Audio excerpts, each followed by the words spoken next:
Assalamualaikum warahmatullahi wabarakatuh. Pada kesempatan kali ini, kami dari kelompok 7 ingin membahas isu tentang Indonesia darurat stunting pada tugas dasar ilmu gizi kesehatan masyarakat dengan dosen pengampu Ibu Desri Maulinasari, SGZ MEPIT, Program Studi Kesehatan Lingkungan Fakultas Kesehatan Masyarakat Universitas Sriwijaya. Indonesia darurat stunting, remaja diharapkan punya pengetahuan soal gizi.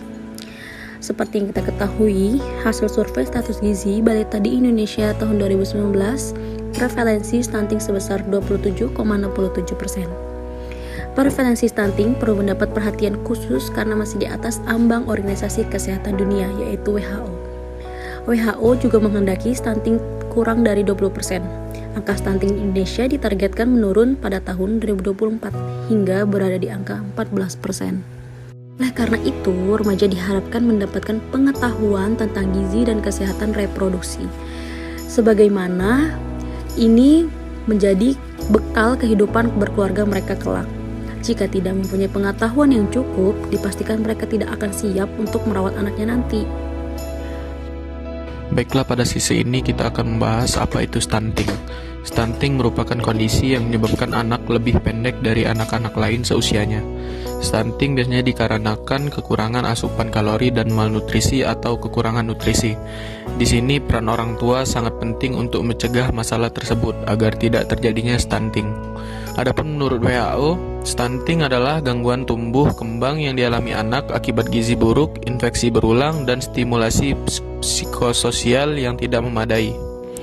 Anak-anak didefinisikan terhambat gizinya jika tinggi badan mereka terhadap usia lebih dari 2 deviasi standar di bawah median standar pertumbuhan anak. Apa saja sih dampak stunting bagi kesehatan? Mari kita simak. Pertumbuhan otak dan fisik terhambat. Stunting dapat menyebabkan anak mengalami gangguan otak sehingga kemampuan kognitifnya menurun.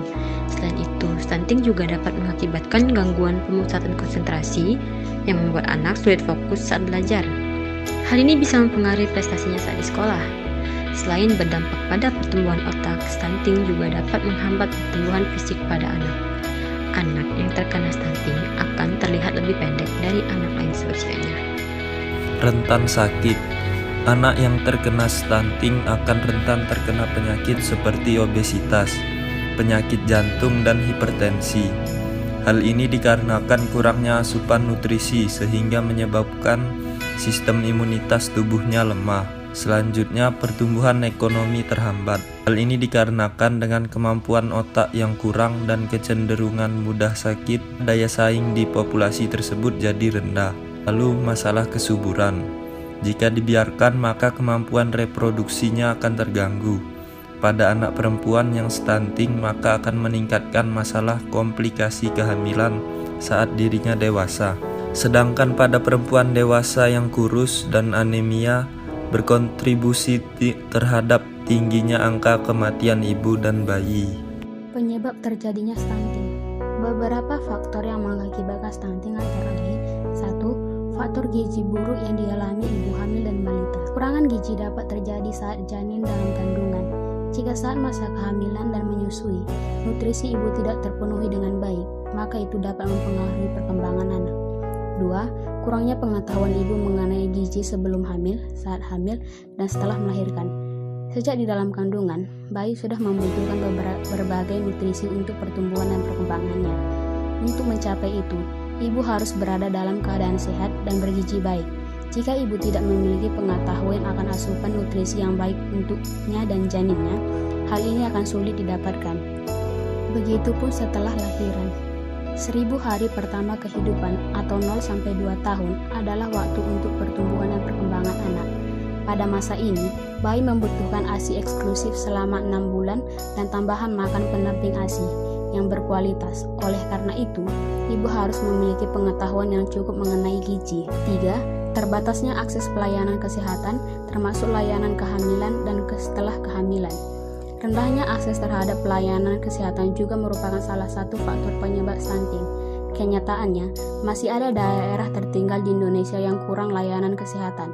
Padahal, selain untuk memberikan perawatan pada anak atau ibu hamil yang sakit, Tenaga kesehatan juga dibutuhkan untuk memberi pengetahuan mengenai gizi untuk ibu hamil dan anak di masa awal kehidupan.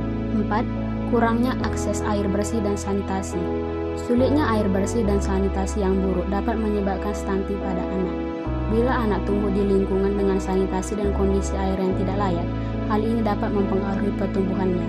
Penggunaan air sumur yang tidak bersih dan untuk masak dan minum disertai kurangnya ketersediaan jamban juga merupakan penyebab terjadinya infeksi, sehingga meningkatkan resiko anak berulang-ulang menderita diare dan infeksi cacing usus atau cacingan. 5. Kurangnya akses makanan bergizi karena ketidakmampuan biaya. Oke, selanjutnya adalah solusi atau bisa dibilang upaya untuk mencegah stunting. Yang pertama adalah mengonsumsi tablet penambah darah saat hamil. Tablet ini berupa tablet zat besi atau yang diperlukan oleh tubuh untuk membentuk sel darah merah dan hemoglobin. Tablet penambah darah atau zat besi ini sangat penting untuk ibu hamil karena berfungsi untuk menambah asupan nutrisi pada janin dan mencegah anemia defisiensi zat besi. Yang kedua adalah memenuhi kebutuhan nutrisi saat hamil. Nah, seorang ibu hamil harus memenuhi kebutuhan nutrisi seimbang di masa kehamilan agar bayi terlihat sehat, seperti mengkonsumsi protein, karbohidrat, kalsium, fosfat, dan zat besi. Yang ketiga adalah melakukan IMD atau inisiasi menyusui dini. IMD ini adalah proses bayi menyusu sesegera setelah dilahirkan, di mana bayi dibiarkan mencari puting susu ibunya sendiri atau bayi tidak disodorkan ke puting susu ibunya. Nah, IMD ini akan sangat membantu keberlangsungan pemberi ASI eksklusif dan lama menyusui. Yang keempat adalah memberikan ASI eksklusif hingga 6 bulan.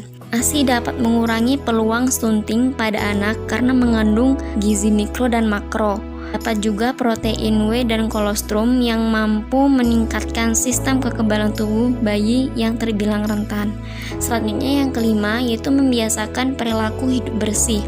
Seperti yang banyak kita tahu bahwa kebersihan sangat penting bagi anak, maka harus selalu menjaga kebersihan seperti kebersihan pada makanan atau alat makan yang digunakan anak maupun yang lain, terutama pakaian yang dipakai dan kebersihan lingkungan di sekitarnya juga.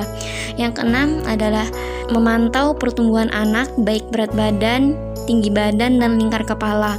Ini biasanya dilakukan di posyandu ya, yang biasanya dilakukan setiap bulannya untuk memantau pertumbuhan anak seperti berapa berat badan anak, tinggi badan anak, dan lingkar kepala anak. Apakah anak ini tumbuh dengan baik atau tidak. Yang ketujuh yaitu memberikan imunisasi yang lengkap untuk anak. Nah, imunisasi ini adalah proses membuat imun atau kebal terhadap suatu penyakit. Biasanya ini dilakukan dengan memberikan vaksin atau jenis imunisasi lainnya seperti imunisasi hepatitis B, imunisasi polio, imunisasi campak, dan yang lainnya. Nah, lalu yang terakhir adalah memberikan MPASI atau makanan pendamping air susu yang tepat untuk anak. MPASI ini biasanya diberikan ketika bayi berumur 6 bulan ke atas, yang biasanya makanan yang dipilih itu yang memenuhi gizi mikro dan makro yang sebelumnya selalu berasal dari ASI untuk mencegah stunting.